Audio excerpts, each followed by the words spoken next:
സ്വയം രൂപതാമഖിലം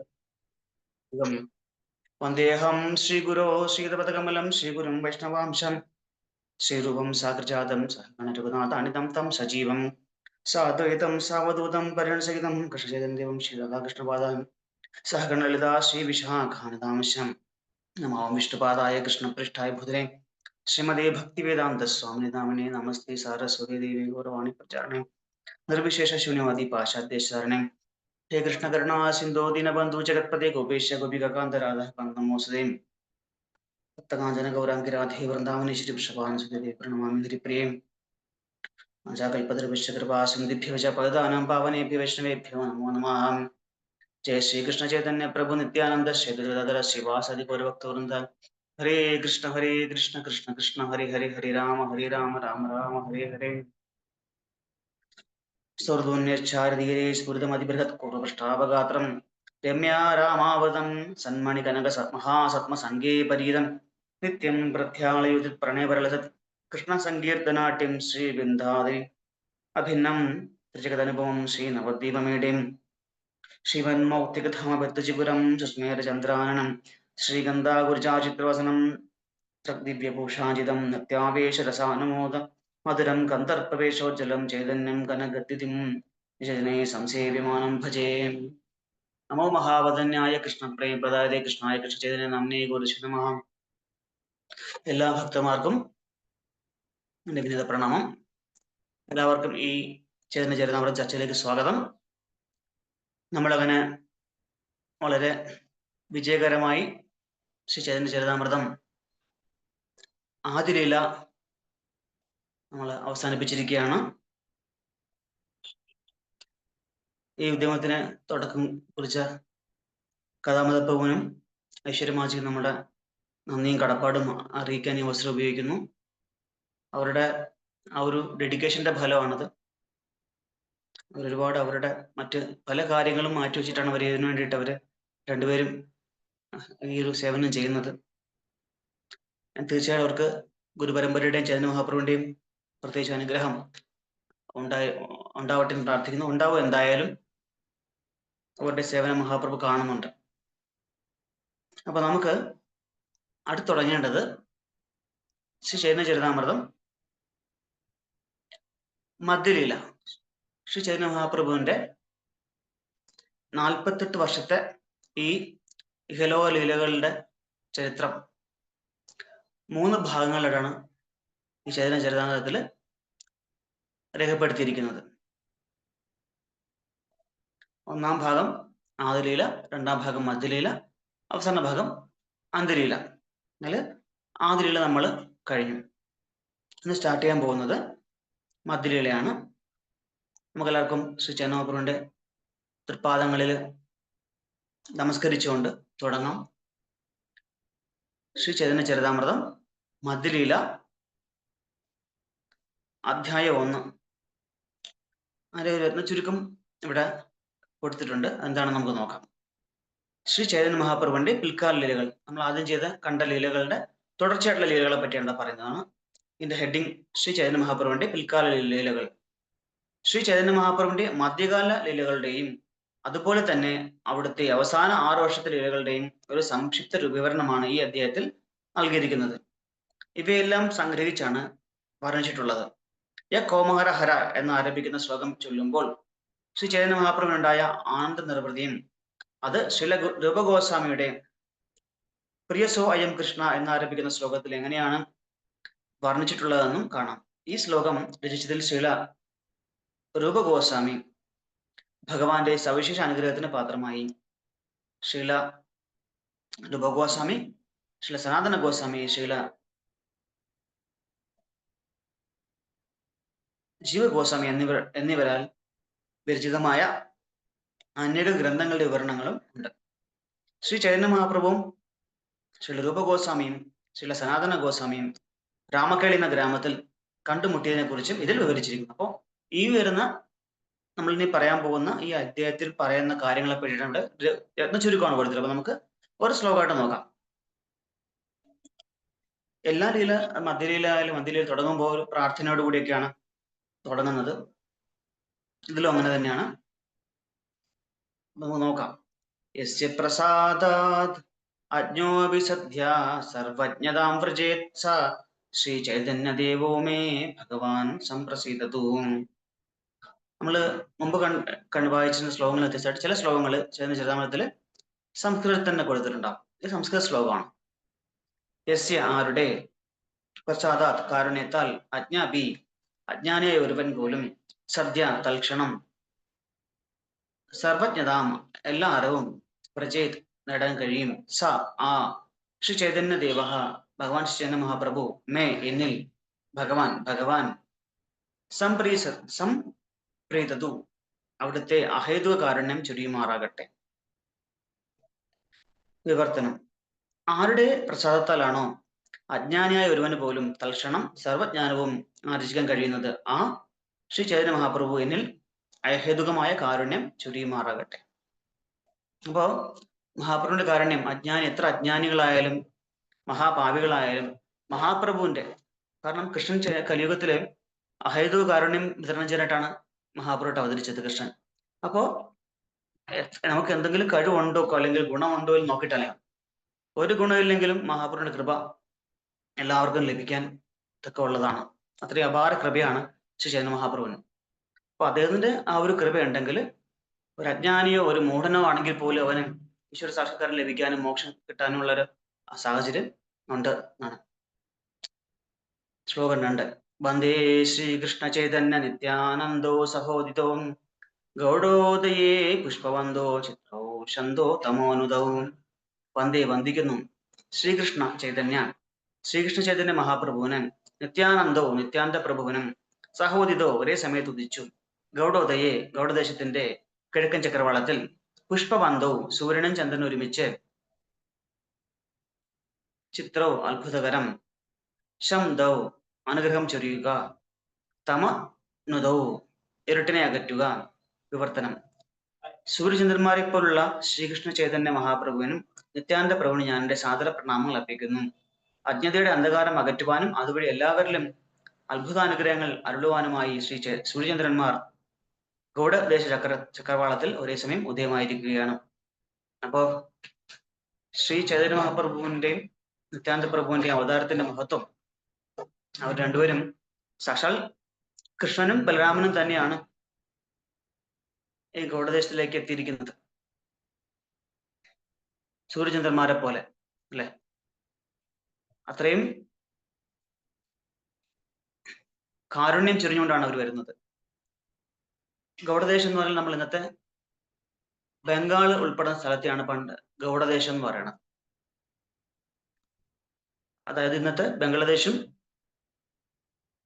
വെസ്റ്റ് ബംഗാളും ഒക്കെ ചേർന്ന സ്ഥലത്തെയാണ് ഗൗഡദേശം എന്ന് പറയുന്നത്.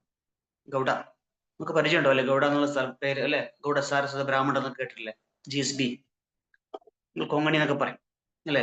ശരിക്കും അവരെല്ലാവരും ഈ ഗൗഡദേശത്തുണ്ടായിരുന്ന ആൾക്കാരാണ് ശരിക്കും പറഞ്ഞത്. കാലാന്തരത്തിൽ അവിടെ നിന്ന് അവർ പലായനം ചെല്ലും മാറി ഭാരതത്തിന്റെ തെക്ക് ഭാഗങ്ങളിൽ കുടിയേറി പാർത്ത, പ്രധാനമായിട്ട് ഗോവയിലാണ് അവർ വന്ന് കുടിയേറി പാർത്തത്. അവർ സംസാരിക്കുന്ന ഈ കൊങ്ങണി എന്ന് പറഞ്ഞ ഭാഷ ഗോവയുടെ ഭാഷയാണ്. പിന്നെ അവിടെ നിന്ന് അവർ വീണ്ടും അവിടെ നിന്ന് പല എന്താ പറയാ മതപീഡനങ്ങളും സെന്റ് സേവിയറിന്റെ ഒക്കെ കാലഘട്ടത്തിലൊക്കെ അവർ ഓടിപ്പോയി സൗത്തിലേക്ക് തെക്ക് ഭാഗത്തേക്ക് വന്ന പല സ്ഥലങ്ങൾ, പ്രത്യേകിച്ചും കേരളത്തിന്റെ പല പ്രമുഖ നഗരങ്ങളിലും അവര് ചേക്കേറി അവരുടെ ഒരു സംസ്കാരം അവിടെ ഒരു ഉറപ്പിച്ചു. അതുകൊണ്ടാണ് ഈ കൊങ്ങണി ബ്രാഹ്മണര് ഗൗഡ കൊങ്ങണി ആൾക്കാരെ ഗൗഡ സാരസ്വതർ എന്ന് പറയുന്നത്. അതുകൊണ്ടാണ് സാരസ്വത മുന്നോട്ട് ബന്ധപ്പെട്ട് ഗൗഡദേശത്തിൽ ഉടലെടുത്ത ഒരു ഇതാണ് രീതി, ഒരു സമ്പ്രദായം അല്ലെങ്കിൽ ഒരു ഗ്രൂപ്പ് ആണ്. ആ ഗൗഡദേശമാണ് ഇന്നത്തെ വെസ്റ്റ് ബംഗാളും ബംഗ്ലാദേശ് ഉൾപ്പെടുന്ന ഒരു ഭൂപ്രദേശം. അപ്പൊ ആ ഗൗഡദേശത്തേക്ക്, അതാണ് നമ്മുടെ സമ്പ്രദായത്തിന് അല്ലെ ഗൗഡീയ വൈഷ്ണവ പരമ്പര എന്ന് പറയുന്നത്. അതുകൊണ്ടാണ് ഗൗഡദേശത്താണ് നമ്മൾ ഈ സമ്പ്രദായം എന്താ പറയാ രൂപകൽപ്പന ചെയ്ത് മഹാപ്രഭു എടുത്തത്. ആദ്യമുള്ള മാതൃസമ്പ്രദായം തന്നെയാണ്. അതിൽ മഹാപ്രഭു ചെറിയൊരു കാലോചിതമായിട്ടുള്ള ചെറിയ മാറ്റങ്ങൾ വരുത്തി എല്ലാവരും ഉൾക്കൊള്ളുന്ന രീതിയിലേക്ക് തന്നെ ചെറിയൊരു മാറ്റം വരുത്തി. അതുകൊണ്ടാണ് ഇത് ഗൗഡ സാരസ്വത എന്താ പറയാ ഗൗഡീയ വൈഷ്ണവ എന്ന് പറയുന്നത്. ചേതാം സുരതോ പങ്കോർമോ മന്ദമതീർഗതി സർവസ്വ മത്സർവസ്വ പദാംഭോജോ രാധാമദനമോഹനം. ശ്ലോകം 3.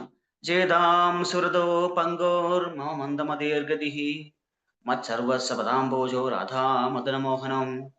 ചേതാം എല്ലാ സ്തുതിയും സുരതൗ ഏറ്റവും കാരുണ്യമുള്ള അല്ലെങ്കിൽ കാമുകി കാമക പ്രേമത്തിൽ അനുരക്തരായ പങ്കോ മുടന്തനായ ഒരുവന്റെ മമ എന്റെ മന്ദമതേ മന്ദബുദ്ധി ഗതി ശരണം മത് എന്റെ സർവോസ എല്ലാം പദാംഭോജോ ആരുടെ പാദപത്മങ്ങൾ രാധാമദനമോഹനോ രാധാറാണിയും മദനമോഹനും. വിവർത്തനം. പരമകാരുണികനായ കാരുണ്യരായ രാധയ്ക്കും മദനമോഹനും എല്ലാ സ്തുതികളും. ഞാനൊരു മുടന്തനും മന്ദബുദ്ധിയുമാണെങ്കിലും അവരെന്റെ മാർഗദർശികളുമാണ്, മാർഗദർശികളായിട്ടുണ്ട്. അവരുടെ പാദാംബുജങ്ങളാണ് എന്റെ സർവസ്വവും. ശ്ലോകം 4. ദിവ്യാവൃന്ദാരണ്യകൽപദ്രുമാദഃ ശ്രീമദ് രത്നാകര സിംഹാസനസ്ഥോ ശ്രീമദ് രാധാശിലഗോവിന്ദദേവോ പൃഷ്ഠാലിപി സേവമാനോ സ്മരാമി. ദിവ്യാത് പ്രകാശിക്കുന്ന വൃന്ദ അരണ്യെ വൃന്ദാവനത്തിൽ കൽപദ്രുമാം കൽപ്പവൃക്ഷം അധ ചുവട്ടിൽ ശ്രീമദ് ഏറ്റവും സുന്ദരമായ രത്നാകാര രത്നങ്ങൾ കൊണ്ടുള്ള മന്ദിരത്തിൽ സിംഹാസനസ്ഥോ ഒരു സിംഹാസനത്തിൽ ഇരിക്കുന്നു ശ്രീമദ് അതിസുന്ദരമായ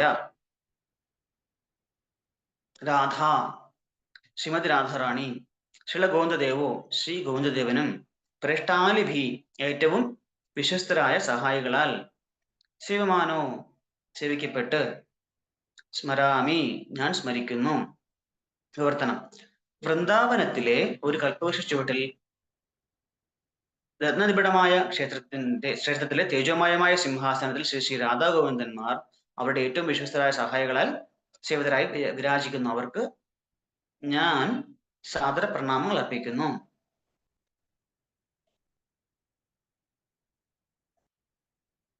അടുത്ത ശ്ലോകം 5. ശ്രീമാൻ രാസരസാരംഭി വംശീ വടതടസ്ഥിത കർഷയൻ വേണുസ്വ നിർഗോപീർ ഗോപീനാഥ ശ്രീസ്തുനഃ. ശ്രീമാൻ ഏറ്റവും സുന്ദരമായ രൂപം, രാസനൃത്തത്തിന്റെ രസാരംഭി രസത്തിന് ആരംഭം കുറിക്കുന്നവൻ, വംശീവടം എന്ന പ്രശസ്തമായ സ്ഥലം, കട യമുനാ തീരത്ത്, സ്ഥിതി ചെയ്യുന്ന, കർഷൻ ആകർഷിക്കുക, വേണുസ്വനേയി വേണുനാഥത്താൽ, ഗോപി എല്ലാ ഗോപികമാരും, ഗോപിനാഥ എല്ലാ ഗോപിമാരുടെയും നാഥൻ, ശ്രീയെ സ്നേഹവാത്സല്യങ്ങളാവുന്ന ഐശ്വര്യം, അസ്തു ഉണ്ടായിരിക്കട്ടെ, നമ്മിൽ. വിവർത്തനം. യമുനാ തീരത്തിലെ വംശീവടത്തിൽ ഇമ്പമാർന്ന രാസനൃത്തത്തിന് ആരംഭം കുറിച്ചു. ഗോപികമാരെല്ലാം തന്റെ മുരളീഗാനത്താൽ ആകർഷിക്കുന്ന ഗോപിനാഥൻ നമ്മിൽ കാരുണ്യം ചൊരിയുമാറാകട്ടെ. സാധാരണയായിട്ട് ഓരോ കൃതികൾ എഴുതുമ്പോൾ മഹാന്മാരായിട്ടുള്ള രചയിതാക്കള് അവരുടെ ഇഷ്ടദേവതകളെ അല്ലെ ഗുരുക്കന്മാരെയൊക്കെ വന്ദിച്ചുകൊണ്ടാണ് അവര് സാധാരണ ഇങ്ങനത്തെ കൃതികളൊക്കെ ആരംഭിക്കുക.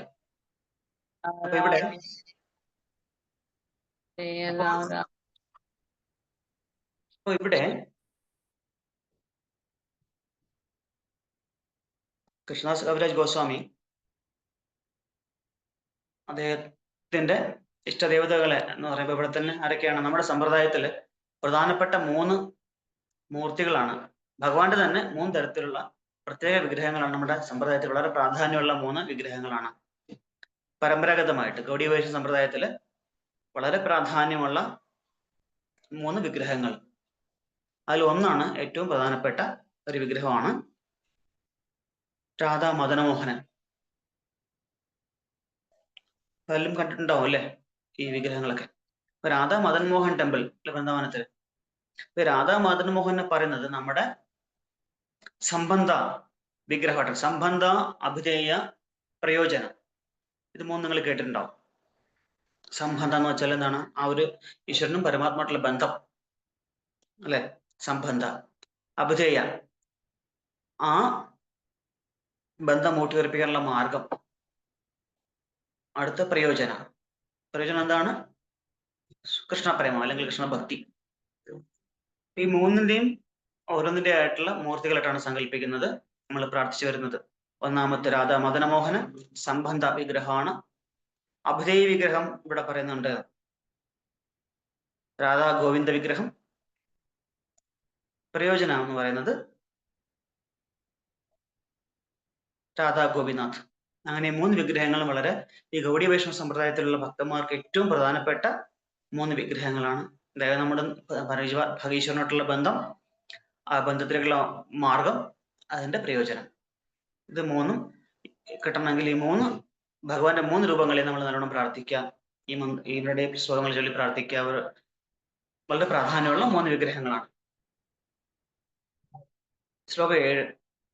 ജയ ജയ നിത്യാനന്ദ, ജയ ദ്വൈതചന്ദ്ര, ജയ ശ്രീവാസാദി, ജയ ഗൗരഭക്തവൃന്ദ. ജയ ജയ. എല്ലാ സ്തുതികളും നിത്യാനന്ദ ഭഗവാൻ. ജയ അദ്വൈത ചന്ദ്ര, അദ്വൈത പ്രവീണ എല്ലാ സ്തുതികളും. ജയ എല്ലാ സ്തുതികളും ശ്രീവാസാദി, ശ്രീവാസ് ഠാക്കൂറിന്റെ നേതൃത്വത്തിലുള്ള എല്ലാ ഭക്തന്മാർക്കും. ജയ ഗൗരഭക്തവൃന്ദ, ഭഗവാൻ ഗൗരസുന്ദരന്റെ ഭക്തന്മാർക്ക് എല്ലാ സ്തുതികളും. വിവർത്തനം. ഭഗവാൻ നിത്യാനന്ദനും അദ്വൈത പ്രഭുവിനും ശ്രീവാസ് ഠാക്കൂറിന്റെ നേതൃത്വത്തിലുള്ള ചൈതന്യ മഹാഭഗവാന്റെ എല്ലാ ഭക്തന്മാർക്കും എല്ലാ സ്തുതികളും. ഇവരൊക്കെ ഈ ഒരു ഭഗവാന്റെ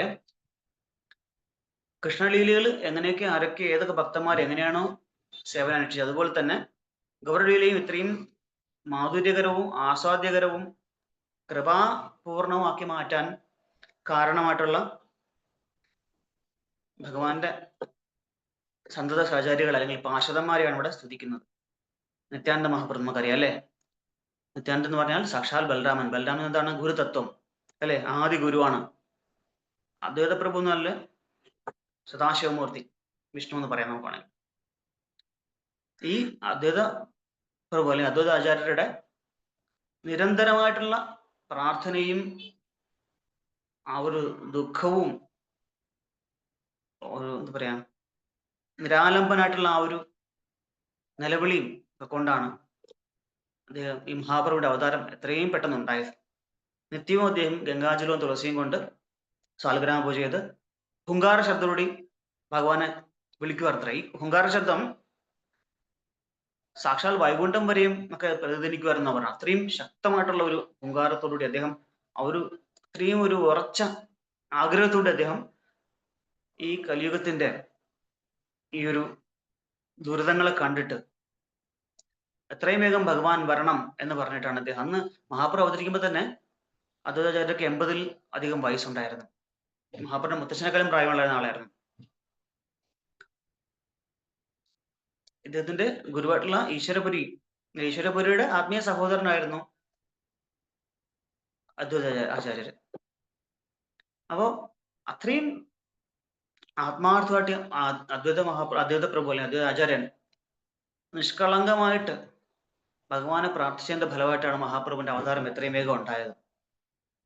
അപ്പൊ അതുകൊണ്ട് നമ്മള് അദ്വൈത ആചാര്യരോട് വളരെയധികം കടപ്പെട്ടിരിക്കണം. എല്ലാ ഭക്തന്മാരും, എല്ലാ ഗൗഡീയ വൈഷ്ണവരും, എല്ലാ ജീവാത്മാക്കളും ശരിക്കും പറഞ്ഞാൽ അദ്വൈത പ്രഭുവിനോട് കടപ്പെട്ടവരായിരിക്കണം എന്നാണ്. കാരണം അതുകൊണ്ടാണ് ഈ ചൈതന്യ മഹാപ്രഭുവിന്റെ അവതാരം എത്രയും വേഗം ഉണ്ടായത്. അതിനൊരു നിമിത്തമായിട്ട് മാറിയത് അദ്വൈതാചാര്യനാണ്. ശ്രീവാസ് ഠാക്കൂറിന്റെ നേതൃത്വത്തിലുള്ള ശ്രീവാസ് ഠാക്കൂറിനെ പറ്റി പറയാം. ശ്രീവാസ് ഠാക്കൂർ സാക്ഷാൽ നാരദമുനി അല്ലെ, നാരദമുനിയാണ്. എല്ലാവരും പൊതുവെ നാരദമുനിയെ മറ്റ് പുറത്ത് നമുക്കറിയാലോ തമാശയ്ക്കും അല്ലെങ്കിൽ ഒരു കോമാളിയായിട്ടും അല്ലെങ്കിൽ ഒരു ഏഷണിക്കാരനായിട്ടൊക്കെയാണ് സാധാരണ ചിത്രീകരിക്കുന്ന നാരദനെ. പക്ഷെ നാരദ എന്ന് പറഞ്ഞാൽ നാരായണനെ പ്രദാനം ചെയ്യുന്നവനാണ്. എല്ലാ ജീവാത്മാക്കൾക്കും സാക്ഷാൽ നാരായണനെ അല്ലെ. അദ്ദേഹം വരുമ്പോഴെന്ത് പറഞ്ഞാണ് വരുന്നത്? നാരായണ നാരായണ നാരായണ നാരായണ പറഞ്ഞിട്ട് വരണം അല്ലെ. നമ്മളെവിടെ നാരദമുനിയുടെ പ്രസൻസ് നമ്മൾ കണ്ടാലും നമുക്കറിയാം അവിടെ നാരായണ നാമം പറഞ്ഞിട്ട് അദ്ദേഹം വരാം. അപ്പൊ എല്ലാവർക്കും ഹിരണ്യകശിപുവിനും രാവണനും എന്ന് പറഞ്ഞിട്ട് എല്ലാ സുരന്മാർക്കും വരെ നാരായണ നാമം കൊടുത്തുകൊണ്ടിരുന്ന ആളായിരുന്നു അല്ല. അവർ കേൾക്കുന്നുണ്ടല്ലോ നാമം അല്ലെ. അവൻ പറയുന്നുണ്ടോ ഇല്ലെന്നുള്ളതല്ല, അദ്ദേഹം പറയുമ്പോൾ ഇവർ കേൾക്കുന്നുണ്ടല്ലോ. അപ്പൊ അങ്ങനെ ഒരു കാരുണ്യം കൊണ്ട് ലോകത്തിന് നന്മയ്ക്ക് വേണ്ടി യാത്ര ചെയ്യുന്ന ഒരു മഹാത്മാവാണ് നമ്മുടെ പരമ്പരയിലെ ആദ്യത്തെ ആചാര്യന്മാരിൽ ഒരാൾ കൂടെയാണ് നാരദര്. അപ്പൊ ആ നാരദര് ഇവിടെ കൃഷ്ണലീലയിൽ ചെയ്ത ഒരുപാട് കൃഷ്ണലീലയിലും മഹാഭാരതത്തിലൊക്കെ ഒരുപാട് അദ്ദേഹത്തിന്റെ പരാമർശം, അദ്ദേഹത്തിന്റെ പ്രസൻസ് കാണിക്കുന്നുണ്ട്. പല സ്ഥലങ്ങളിലും അദ്ദേഹം പല കാലഘട്ടത്തിലും നേരിട്ട് വന്ന് വ്യാസദേവർക്ക് ഉപദേശം കൊടുക്കാറുണ്ട്. അതിനുശേഷം പാണ്ഡവർക്കെല്ലാം പല കാലഘട്ടത്തിലും വന്ന് നമ്മൾ മഹാഭാരതത്തിൽ കാണുന്നുണ്ട് അല്ലെ, പല സന്ദർഭങ്ങളിൽ അദ്ദേഹം വന്നിട്ട് അവരെ മാർഗനിർദ്ദേശം കൊടുക്കാറുണ്ട്. അപ്പൊ ഇവിടെ കൃഷ്ണലീല കഴിഞ്ഞിട്ട് ഇവിടെ ഗോരലീലയിലും ഇദ്ദേഹം ശിവാസ് ഠാക്കൂറായിട്ട് അവതരിച്ച് എല്ലാ തരത്തിലുള്ള ഉപദേശങ്ങളും അല്ലെങ്കിൽ സഹായങ്ങളും ഭഗവാന്റെ ഈ ഒരു ഗോരലീല മംഗളകരമാക്കി മാറ്റാനുള്ള സഹായങ്ങൾ അദ്ദേഹവും അവിടെ ചെയ്യുന്നുണ്ട്. അതിനുള്ള ഭാഗം അദ്ദേഹം അവിടെ പങ്ക് നിർവഹിക്കുന്നുണ്ട്. ശ്ലോകം 8. പൂർവേ കഹിലുനാദിലീലാര സൂത്രഗണായാഹ വിസ്താര്യ ചേനാദാസ വൃന്ദാവന. പൂർവേ നേരത്തെ കഹിലുൻ വിവരിച്ചു ആദിലീലാര ആദിലീലയുടെ സൂത്രഗണ സംഗ്രഹം യാഹ ഏത് വിസ്താരിയാച്ചേന വിസ്തരിച്ച് വർണ്ണിച്ചിരിക്കുന്നു. ദാസവൃന്ദാവന വൃന്ദാവനദാസ് ഠാക്കൂർ വിവർത്തനം. വൃന്ദാവനദാസ് ഠാക്കൂർ മുമ്പേ തന്നെ പൂർണ്ണമായി വിസ്തരിച്ചിട്ടുള്ള ആദിലീല ഞാൻ സംഗ്രഹമായി നേരത്തെ വിവരിച്ചു കഴിഞ്ഞു. വൃന്ദാവനദാസ് ഠാക്കൂർ ആണ് ചേതന ഭാഗവതം എന്നൊരു ഗ്രന്ഥം രചിച്ചിട്ടുള്ളത്. അതിലും മഹാപ്രഭുവിന്റെ ലീലകൾ തന്നെയാണ് അദ്ദേഹം വിവരിച്ചിട്ടുള്ളത്. അപ്പോൾ അദ്ദേഹം പറയുന്നു ആദിലീല ഞാൻ അദ്ദേഹത്തിന് പറഞ്ഞ പോലെ തന്നെ പൂർണ്ണമായിട്ട് വിസ്തരിച്ചു കഴിഞ്ഞു. ഇനി അടുത്ത് വിവരിക്കാൻ പോവാണ്. ശ്ലോകം 9. അതയേവ താരാമി സൂത്രമാത്ര കൈലുൻ ഏകുച്ചു വിശേഷ സൂത്ര മധ്യേ കൈലുൻ. അതേവ അതുകൊണ്ട് താര അതിന്റെ ആമി ഞാൻ സൂത്രമാത്ര സംഗ്രഹം മാത്രം കൈലുൻ ചെയ്തു ഏകിച്ചു എന്തെല്ലാം വിശേഷ സവിശേഷതകൾ സൂത്രമധ്യേ കൈലുൻ സംഗ്രഹത്തിന് ഞാൻ മുമ്പേ പറഞ്ഞിട്ടുണ്ട്. വിവർത്തനം. അതുകൊണ്ട് ഞാൻ അവയുടെ ഒരു സംക്ഷിപ്തം മാത്രമേ നൽകുകയും എന്തെല്ലാം സവിശേഷതകൾ വർണ്ണിക്കേണ്ടതുണ്ടോ അവയെല്ലാം തന്നെ ആ സംഗ്രഹത്തിൽ നൽകുകയും ചെയ്തിരിക്കുന്നു. ശ്ലോകം 10. ഏബെ കഹി ശേഷാലീലാര മുഖ്യ സൂത്രഗണ പ്രഭുര ആശേഷ ലീല നയ വർണ്ണനം. എബെ എപ്പോൾ കഹി ഞാൻ വിവരിക്കുന്നു ശേഷലീലാര ശേഷമുള്ള ലീലകളുടെ മുഖ്യമായ സൂത്രഗണ സംഗ്രഹം പ്രഭുര മഹാപ്രഭുവിന്റെ അശേഷ അളവറ്റ ലീലകൾ ന യായ വർണ്ണന വിവരിക്കുക സാധ്യമല്ല. വിവർത്തനം. ശ്രീ ചൈതന്യ മഹാപ്രഭുവിന്റെ അളവറ്റ ലീലകൾ വർണ്ണിക്കുക അസാധ്യമാണ്. എന്നാൽ ഞാനിപ്പോൾ മുഖ്യ സംഭവങ്ങൾ വർണ്ണിക്കുവാനും ആ ശേഷലീലകളുടെ ഒരു സംഗ്രഹം നൽകുവാൻ ആഗ്രഹിക്കുന്നു. ശ്ലോകം 11-12. താരാമധ്യേ ഈ ഭാഗദാസ വൃന്ദാവന ചൈതന്യ മംഗളെ വിസ്താരി കരീല വർണ്ണനം. സൈ ഭാഗേര ഇഹാൻ സൂത്രമാത്ര ലിഖിബ താഹാനെ വിശേഷ കിച്ചു ഇഹാൻ വിസ്താരി. താരമധ്യ അവയ്ക്കിടയിൽ ഏത് ഭാഗം ദാസവൃന്ദാവന വൃന്ദാവൻദാസ് ഠാക്കൂർ ചൈതന്യമംഗളെ ഞാൻ ചൈതന്യമംഗളം എന്ന ഗ്രന്ഥത്തിൽ തന്റെ ചൈതന്യമംഗളം എന്ന ഗ്രന്ഥത്തിൽ വിസ്തരിച്ച് കരള വർണ്ണിച്ചിരിക്കുന്നു. ശൈഭാഗേര ആ ഭാഗത്തിന്റെ ഇഹാൻ ഇവിടെ ഈ ഗ്രന്ഥത്തിൽ സൂത്രമാത്ര സംക്ഷേപം ലിഖിബ ഞാൻ എഴുതാം തഹാൻ അവിടെ എന്തെല്ലാം വിശേഷ പ്രത്യേക വിശദാംശങ്ങൾ കിച്ചു എന്തെങ്കിലും ഇഹാൻ വിസ്താരിക ഞാൻ വിശദമായി ഇവിടെ വിവരിക്കാം. വിവർത്തനം. വൃന്ദാവനദാസ ഠാക്കൂർ അദ്ദേഹത്തിന്റെ ചൈതന്യമംഗളത്തിൽ വിസ്തരിച്ചിട്ടുള്ള ഭാഗത്തിന്റെ ഒരു ചുരുക്കം മാത്രം ഞാൻ വിവരിക്കാം. വിശിഷ്ടമായ സംഭവങ്ങൾ ഞാൻ പിന്നീട് വിപുലീകരിക്കാം. ശ്ലോകം 13. ചൈതന്യ ലീലാര വ്യാസദാസ വൃന്ദാവന താന്റെ ആജ്ഞായ കരുവൻ താന്റെ ഉച്ഛിഷ്ടാവർണ്ണന. ചൈതന്യലീല വ്യാസ ചൈതന്യലീലകളുടെ സമാവർത്തമായ വ്യാസദേവൻ വൃന്ദാവനദാസ് ഠാക്കൂർ അദ്ദേഹത്തിന്റെ ആജ്ഞ പ്രകാരം കർവൻ ചെയ്യുന്നു. അദ്ദേഹത്തിന്റെ ഉച്ഛിഷ്ടം ചർവണ ചവിക്കുക. വിവർത്തനം. വാസ്തവത്തിൽ ശ്രീ ചൈതന്യ മഹാപ്രഭു ലീലകളുടെ അംഗീകൃത സമാഹർത്താവ് വ്യാസദേവന്റെ അവതാരമായ ശ്രീ വൃന്ദാവൻദാസ് ആണ്. അദ്ദേഹത്തിന്റെ ആജ്ഞ അനുസരിച്ച് മാത്രം അദ്ദേഹത്തിന്റെ ഉച്ഛിഷ്ടം ആവിറക്കുവാൻ ഞാൻ ശ്രമിക്കുന്നു.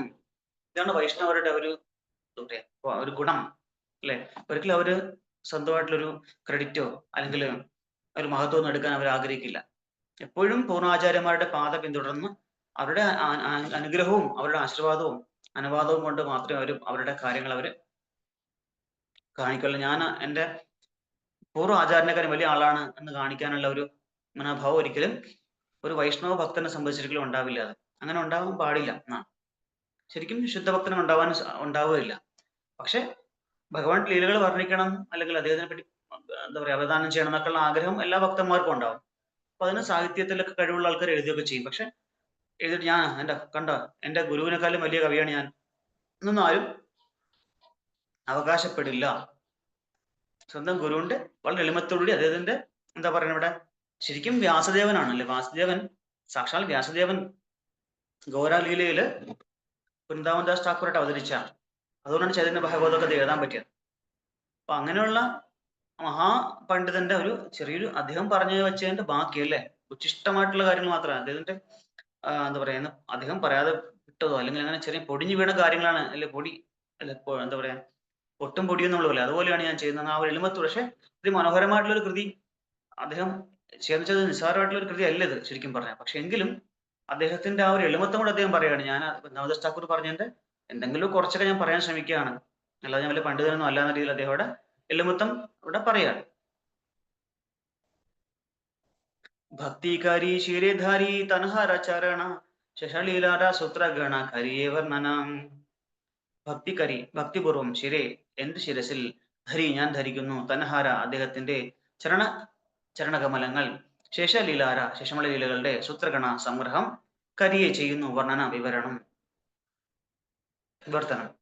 അദ്ദേഹത്തിന്റെ ചരണകമലങ്ങൾ ഭക്തിപൂർവ്വം ശിരസാവഹിച്ച് ഭഗവാന്റെ ശേഷലീലകളുടെ സംഗ്രഹം വർണ്ണിക്കാൻ ഞാൻ ശ്രമിക്കാം.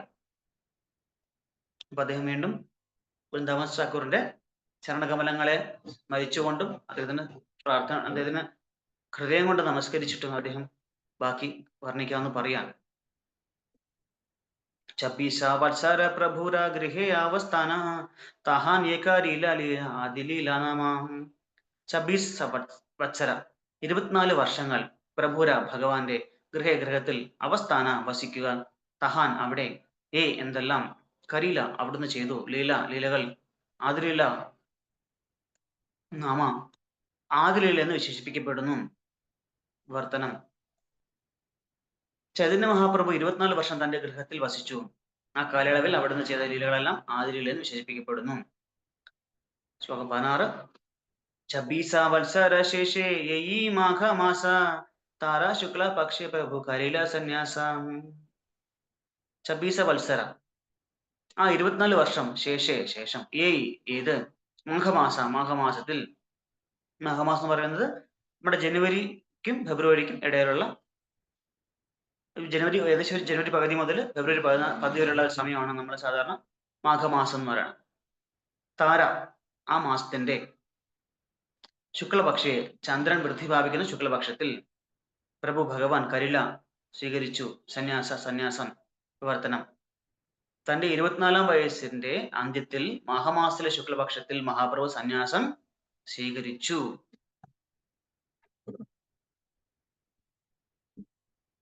അപ്പോ മഹാപ്രഭു മൊത്തം 48 വർഷമാണ് ഈ ഒരു ഭൗതിക ഭൂമിയില് ശ്രീ ചൈതന്യ മഹാപ്രഭുവിന്റെ രൂപത്തിൽ ഉണ്ടായിരുന്നത്.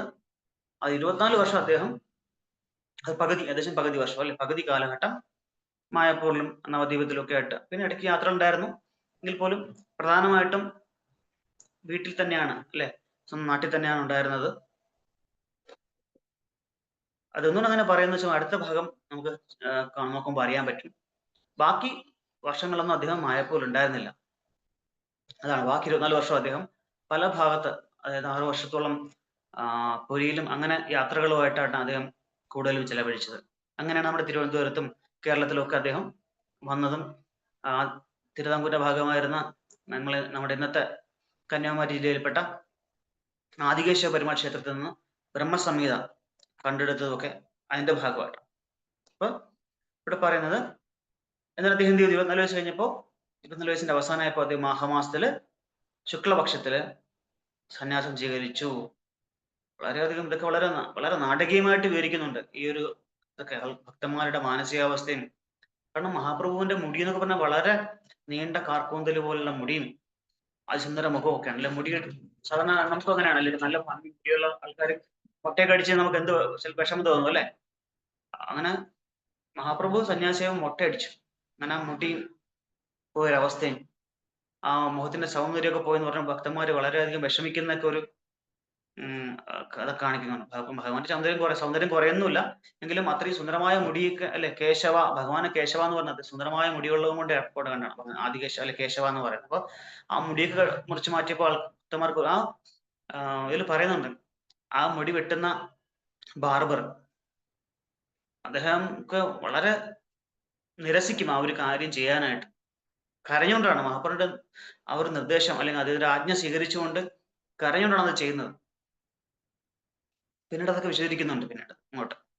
സന്യാസ കരിയ ചബീസ വത്സര അവസ്ഥാന തഹാൻസി ലീല താരാശേഷ ലീല നാമ.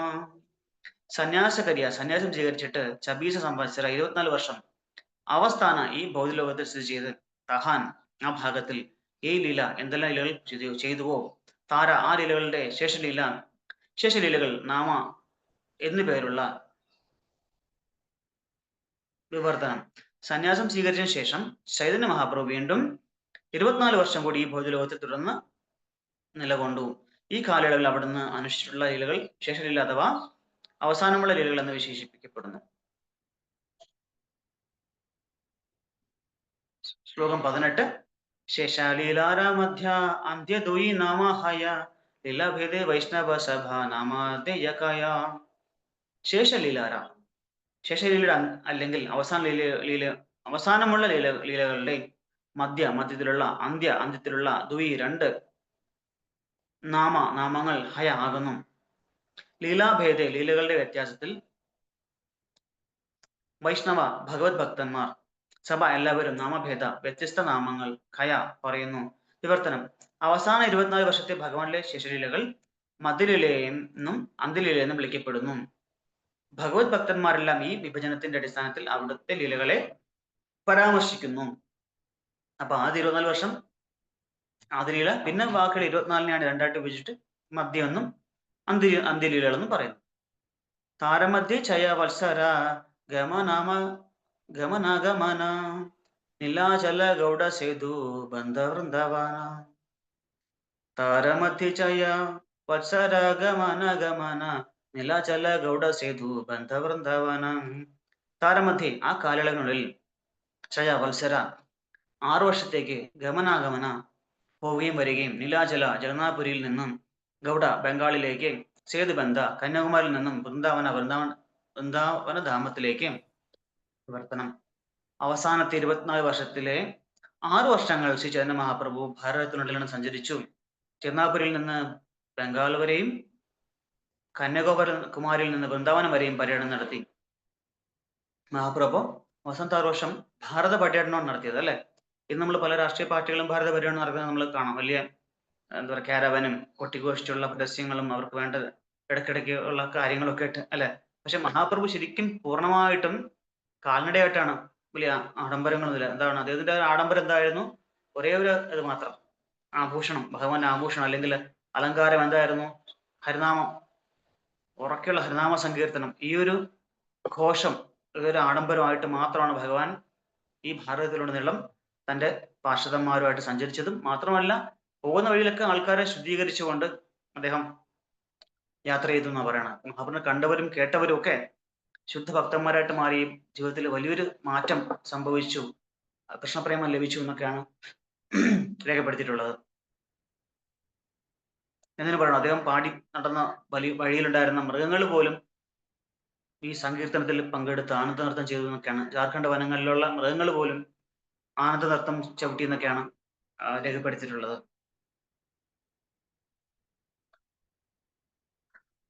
അപ്പൊ എവിടേക്ക് അദ്ദേഹം യാത്ര ചെയ്തു? പുരിയിൽ നിന്ന് വൃന്ദാവനം, പുരിയിൽ നിന്ന് ബംഗാള്, അവിടെ നിന്ന് കന്യാകുമാരി, അപ്പൊ ഇതൊക്കെ ഇത്രയും നേരെ പുരിയിൽ നിന്ന് കന്യാകുമാരി എത്താൻ പറ്റില്ലല്ലോ. അപ്പൊ അന്ന് ഫ്ലൈറ്റ് ഒന്നും ഇല്ലല്ലോ.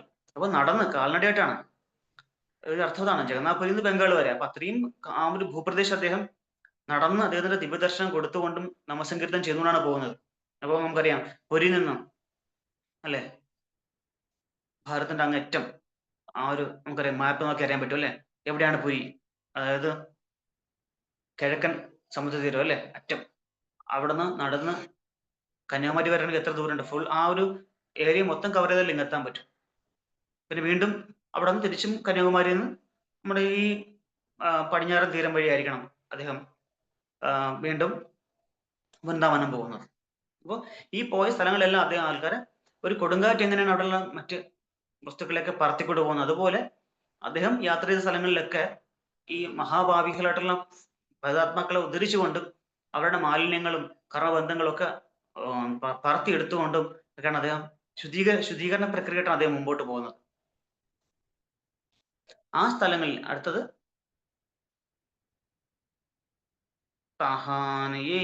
ലീല താര മധ്യലീല നാമ താര പാച്ച ലീല അന്ത്യലീല അഭിധാനം.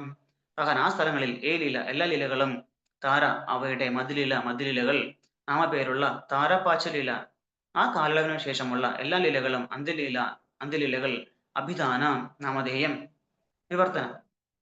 ആ സ്ഥലങ്ങളിൽ ഭഗവാൻ ചെയ്ത ലീലകളെല്ലാം മധ്യലീലയായും അതിനുശേഷം പ്രദർശിപ്പിച്ച ലീലകളെല്ലാം അന്ത്യലീലയായും അറിയപ്പെടുന്നു. ശ്ലോകം 21. ആദിലീല മധ്യലീല അന്ത്യലീല അര ഏബേ മധ്യലീല രക്കിച്ചു കരിയേ വിസ്താരം. ആദിലീല മധ്യലീല അന്ത്യലീല അര. അതുകൊണ്ട് ആദിലീല മധ്യലീല അന്ത്യലീല എന്നിങ്ങനെ 3 കാലഘട്ടങ്ങളുണ്ട്. ഏബേ ഇപ്പോൾ, മധ്യലീല അര മധ്യലീലയുടെ കിച്ചു ചിലത്, കരിയെ ചെയ്യാം, വിസ്താര വിസ്തരണം വിവർത്തനം. ഭഗവാന്റെ ലീലകൾ അതിനാൽ 3 കാലഘട്ടങ്ങളായി വിഭജിച്ചിരിക്കുന്നു. ആദിലീലയെന്നും മധ്യലീലയെന്നും അന്ത്യലീലയെന്നും ഇപ്പോൾ ഞാൻ വളരെ വിശദമായി മധ്യലീല വർണ്ണിക്കാം. ശ്ലോകം 22. അഷ്ടാദശ വർഷ കേവല നീലാചല സ്ഥിതി അപനി അചരി ജീവേ ശിഖൈല ഭക്തി. അഷ്ടാദശ വർഷ 18 വർഷങ്ങൾ കേവല മാത്രം നീലാചലെ ജഗന്നാപുരിയിൽ സ്ഥിതി താമസിക്കുക. അപനി സ്വയം ആചരിച്ച ജീവാത്മാക്കൾക്ക് ശിഖായില പഠിപ്പിച്ച ഭക്തിയുത സേവനം വിവർത്തനം. ശ്രീ ചൈതന്യ മഹാപ്രഭു തുടർച്ചയായി 18 വർഷം ജഗന്നാഥപുരിയിൽ താമസിക്കുകയും സ്വയം ആചരിച്ച് അവിടുന്ന് എല്ലാ ജീവിതങ്ങളെയും ഭക്തിയുത സേവന മാർഗം പഠിപ്പിക്കുകയും ചെയ്തു. ഞാനിപ്പോ നേരത്തെ പറഞ്ഞത് 6 വർഷം എന്ന് പറഞ്ഞിട്ടൊരു തെറ്റായിട്ട് പറഞ്ഞതിന്റെ ഓർമ്മ. അങ്ങനെ തെറ്റെങ്കിൽ തിരുത്തുന്നു. ഇവിടെ 18 വർഷമാണ് അദ്ദേഹം പുരിയിൽ താമസിച്ചത്. 24-18. താരമധ്യേ ചയവത്സര ഭക്തഗണസംഗേ പ്രേമഭക്തി പ്രവർത്തായില്ല നൃത്യഗീതാരംഗേ. താരമധ്യേ ഇക്കാലയളവിൽ ചയവത്സര 6 വർഷങ്ങൾ ഭക്തഗണസംഖ്യ എല്ലാ ഭക്തന്മാരോടും കൂടി പ്രേമപൂർണമായ ഭഗവത് സേവനം പ്രവർത്തായില്ല അവതരിപ്പിച്ചു. നൃത്യഗീതാരംഗെ കീർത്തനവും നൃത്തവും ചെയ്യുന്നതിൽ വിവർത്തനം. ജഗന്നാഥപുരിയിലെ ഈ 18 വർഷങ്ങളിൽ 6 വർഷം ശ്രീ ചൈതന്യ മഹാപ്രഭു അവിടുത്തെ അനേകം ഭക്തന്മാർക്കും ചെലവഴിച്ചു. കീർത്തനവും നൃത്തവും ചെയ്ത് അവിടുന്ന് പ്രേമഭക്തി അവതരിപ്പിച്ചു. നിത്യാനന്ദ ഗോസായിരെ പാഠായില ഗൗഡദേശം തേനഹോ ഗൗഡദേശ ഭാഷായില പ്രേമരസേ. നിത്യാനന്ദ ഗോസായി പാഠയില അയച്ചു ഗൗഡദേശെ ബംഗാളിലേക്ക്. തേൻഹ അവിടുന്ന് ഗൗഡദേശം അഥവാ ബംഗാൾ എന്ന പ്രദേശം ഭാഷായില കവിഞ്ഞൊഴുകി പ്രേമരസെ കൃഷ്ണപ്രേമരസത്താൽ. വിവർത്തനം. ശ്രീ ചൈതന്യ മഹാപ്രഭു നിത്യാനന്ദ പ്രഭുവിനെ ജഗന്നാഥപുരിയിൽ നിന്ന് ഗൗഡദേശം എന്നറിയപ്പെടുന്ന ബംഗാളിലേക്ക് അയക്കുകയും നിത്യാനന്ദ പ്രഭു ദേശത്തെ കൃഷ്ണപരമരസത്തിൽ പ്രളയത്തിൽ ആഴ്ത്തുകയും ചെയ്തു. ശ്ലോകം 25. സഹജൈ നിത്യാനന്ദ കൃഷ്ണ പ്രേമ ധാമ പ്രഭു ആജ്ഞായ കൈല യഹാൻ തഹാൻ പ്രേമദാനം. തഹാൻ എവിടെയും എല്ലായിടത്തും, പ്രേമദാന ആ പ്രേമത്തിന്റെ വിവർത്തനം. കൃഷ്ണന് വേണ്ടിയുള്ള പ്രേമഭരിത സേവനം നിർവഹിക്കുന്നതിൽ നിത്യാനന്ദ പ്രഭു സ്വാഭാവികമായി തന്നെ അത്യന്തം ഉത്തേജിതനാണ്. ഇപ്പോൾ ശ്രീ ചൈതന്യ മഹാപ്രഭുവിനാൽ ആജ്ഞാപിക്കപ്പെട്ടതിനാൽ അവിടുന്ന് ഈ പ്രേമസേവനം എല്ലായിടത്തും വിതരണം ചെയ്തു. അപ്പോൾ നിത്യാനന്ദ പ്രഭു എന്ന് പറയുന്നത് സാക്ഷാൽ ബലരാമനാണ്. ബലരാമൻ ആരാണ്? ശരിക്കും അനന്തനാണ്, അല്ലെ? ഭഗവാന്റെ എല്ലാവിധ ഭഗവാന്റെ സേവനത്തിന് വേണ്ടിയിട്ട് പല തരത്തിൽ അദ്ദേഹം അവതരിക്കാറുണ്ട്, പല രൂപം എടുക്കാറുണ്ട്. ഭഗവാൻ നടക്കുമ്പോൾ കൊടയായിട്ടും, ഭഗവാൻ കിടക്കുമ്പോൾ മെത്തയായിട്ടും, ഭഗവാൻ ഇരിക്കുമ്പോൾ ആസനമായിട്ടും, അങ്ങനെ എല്ലാ വിധത്തിലും ഭഗവാന്റെ സേവനം. അപ്പൊ നമ്മുടെ സേവനം പഠിപ്പിക്കാനായിട്ട് ഭഗവാൻ തന്നെ അവതരിച്ച രൂപമാണ് ശരിക്കും പറഞ്ഞാല് ശ്രീ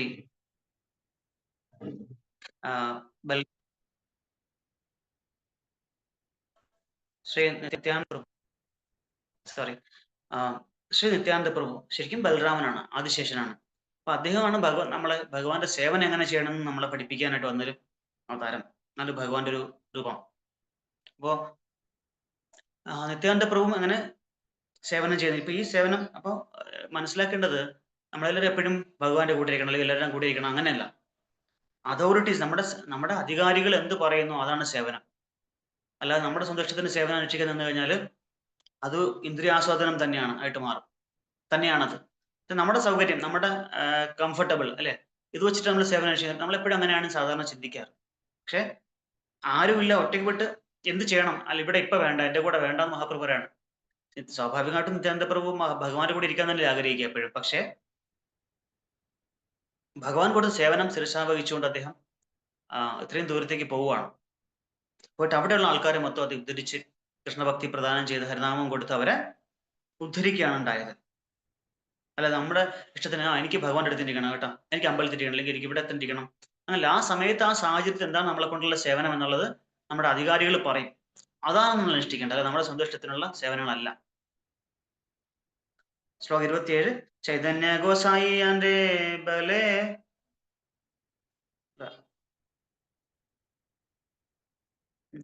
ശ്ലോകം 26. താൻഹാരാചരണേ മോര കോടി നമസ്കാര ചൈതന്യേര ഭക്തി എൻഹ ലവോയായില സംസാരം. വിവർത്തനം. ശ്രീ ചൈതന്യ മഹാപ്രഭുവിന്റെ സേവനം ലോകമ്പാടും വ്യാപിപ്പിച്ച അത്യന്തം കരുണാമയന ശ്രീ നിത്യാനന്ദ പ്രഭുവിന്റെ പാതാരന്ധങ്ങൾ എന്റെ അനന്തകോടി നമസ്കാരങ്ങൾ. നമ്മളിതിന്റെ ഡീറ്റെയിൽ ആയിട്ട് പോകുമ്പോൾ ഓരോ ലീലകളും നമ്മൾ പഠിച്ചു പോകുമ്പോൾ മനസ്സിലാവും നിത്യാനന്ദ പ്രഭു എന്തുമാത്രം പ്രാധാന്യത്തോടെയാണ്, എത്രത്തോളം പ്രാധാന്യമാണ് നിത്യാനന്ദ പ്രഭു ഈ ഗൗരയിലുള്ളത് നമുക്ക് നന്നായിട്ട് മനസ്സിലാവും. ശ്രീരാമനായിട്ട് വന്നപ്പോഴും ശ്രീരാമനായിട്ട് വന്നപ്പോൾ കൂടെ ലക്ഷ്മണൻ വന്നപ്പോഴും എങ്ങനെയാണ് അദ്ദേഹം സേവനങ്ങൾ അനുഷ്ഠിച്ചത്, അതുപോലെ തന്നെ കൃഷ്ണലീലയിൽ ബലരാമൻ എത്രത്തോളം സ്വാധീനം ഉണ്ടായിരുന്നു, അതുപോലെ തന്നെയാണ് നിത്യാനന്ദ പ്രഭുവായിട്ട് വന്നപ്പോഴും അദ്ദേഹം ഇവിടെ ഭഗവാന്റെ ലീലകൾ വളരെ സുഗമമാക്കി മാറ്റാനായിട്ട് അദ്ദേഹം സേവനം അനുഷ്ഠിച്ചത് വളരെ വിശേഷിച്ച് പറയേണ്ടത്, ഒരു സ്മരിക്കേണ്ട ഒരു കാര്യം തന്നെയാണ്.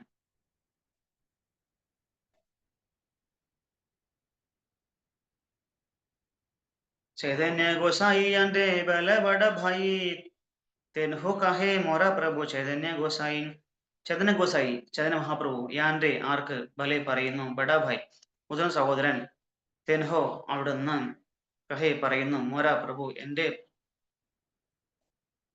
എന്റെ പ്രഭു ചൈതന്യ ഗോസായി പരമ യജമാനായ ചൈതന്യ മഹാപ്രഭു. നിവർത്തനം.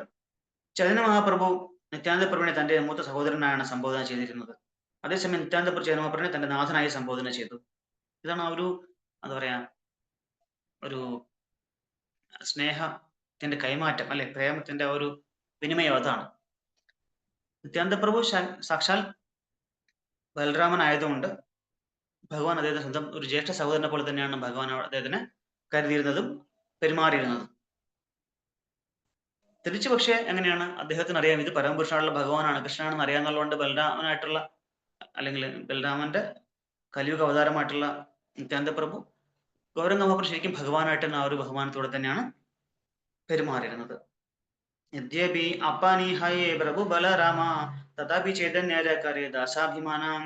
യദ്യപി എങ്കിലും അപ്പനി സ്വയം, ഹയേ ആകുന്നു, പ്രഭു ഭഗവാൻ, ബലരാമൻ തഥാപി എന്നിട്ടും, ചൈതന്യര ശ്രീ ചൈതന്യ മഹാപ്രഭുവിന്റെ കരയെ സ്വീകരിക്കുന്നു. ദാസാഭിമാന, നിത്യദാസൻ എന്ന ഭാവം. വിവർത്തനം.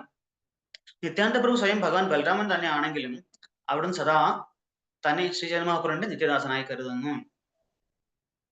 ശ്ലോക 29. ചൈതന്യ സേവ ചൈതന്യ ഗാവോ ലവോ ചൈതന്യ നാമ ചൈതന്യ ഭക്തി കരേ മോര പ്രാണം. ചൈതന്യ സേവ, ചൈതന്യ മഹാപ്രഭുവിനെ സേവിക്കുക, ചൈതന്യ ഗാവോ ശ്രീ ചൈതന്യ മഹാപ്രഭുവിനെ കുറിച്ച് പ്രകീർത്തിക്കുക, ലാവോ എല്ലായ്പ്പോഴും ഗ്രഹിക്കുക, ചൈതന്യ നാമ ശ്രീ ചൈതന്യ മഹാപ്രഭുവിന്റെ നാമം, ചൈതന്യ മഹാപ്രഭുവിന് യാതൊരുവൻ ഭക്തി സേവനം, കരേ നിർവഹിക്കുക, ആ വ്യക്തി, മോര തന്റെ പ്രാണജീവൻ. വിവർത്തനം. ശ്രീ ചൈതന്യ മഹാപ്രഭുവിനെ സേവിക്കാനും അവിടുത്തെ മഹിമകൾ കീർത്തിക്കുവാനും നാമോച്ചരിക്കാനും നിത്യാനന്ദ പ്രഭു എല്ലാവരോടും അഭ്യർത്ഥിച്ചു.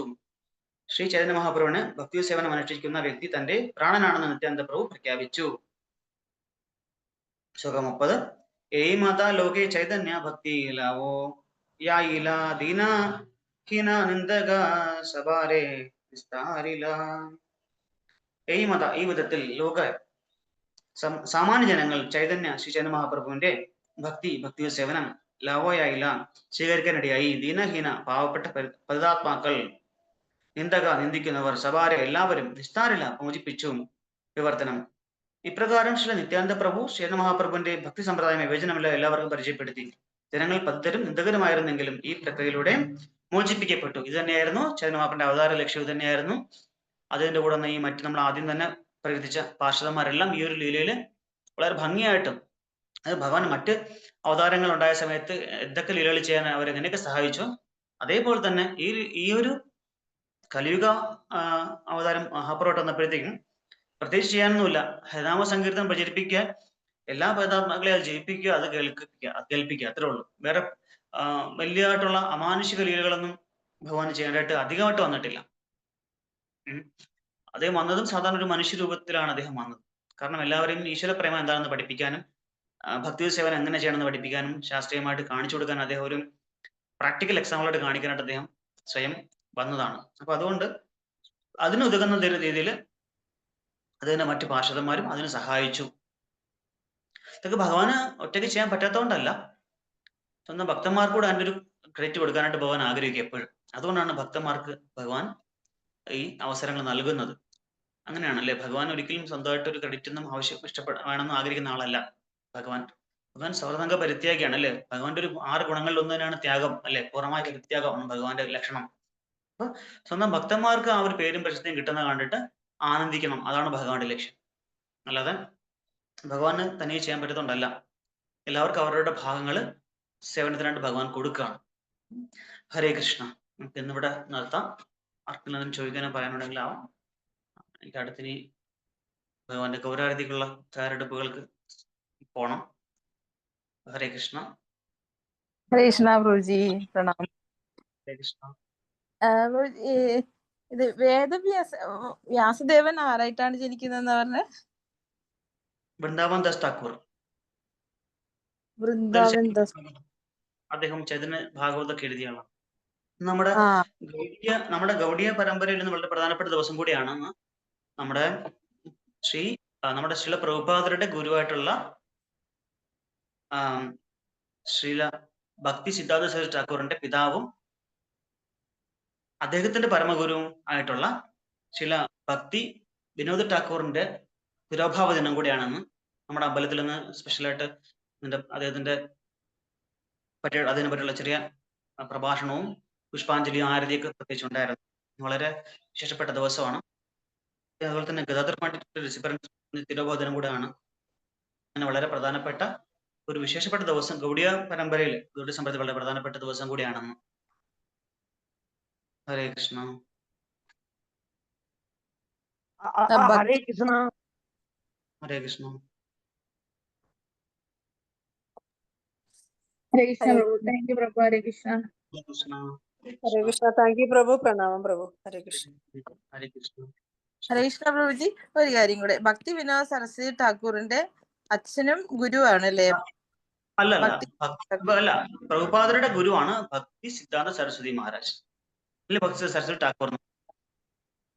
ഭക്തി സിദ്ധാന്ത സരസ്വതി ഠാക്കൂറിന്റെ ഗുരുവാണ് ഗൗർ കിഷോർദാസ് ബാബാജി മഹാരാജ്. ഗൗർ കിഷോർദാസ് ബാബാജി മഹാരാജിന്റെ ഗുരുവാണ് ഭക്തി വിനോദ് ഠാക്കൂർ. അദ്ദേഹമാണ് ഈ മജിസ്ട്രേറ്റ് ഒക്കെ ആയിരുന്നു. മജിസ്ട്രേറ്റും ബ്രിട്ടീഷ് സർക്കാരിൽ മജിസ്ട്രേറ്റ് ഒക്കെ ആയിരുന്നു. അതിന്റെ വീട്ടിലേക്ക് സ്വന്തമായിട്ടൊരു റെയിൽവേ ട്രാക്ക് ഒക്കെ ഉണ്ടായിരുന്നാണ് പറയുന്നത്, അദ്ദേഹത്തിന് മാത്രമായിട്ട് പോകാനായിട്ട്. അദ്ദേഹം അതേ സമയത്ത് ആ ഒരു ഉത്തരവാദിത്തപ്പെട്ട ജോലി ചെയ്തുകൊണ്ട് തന്നെ ഇത്രയധികം ഗ്രന്ഥങ്ങൾ രചിക്കുകയും പ്രീച്ചിങ്ങും മറ്റു കാര്യങ്ങൾ അദ്ദേഹം അന്ന് തന്നെ ചെയ്തിരുന്നു. വളരെ വിശേഷപ്പെട്ട ഒരു ആചാര്യവര്യനാണ് നമ്മുടെ സമ്പ്രദായത്തിൽ.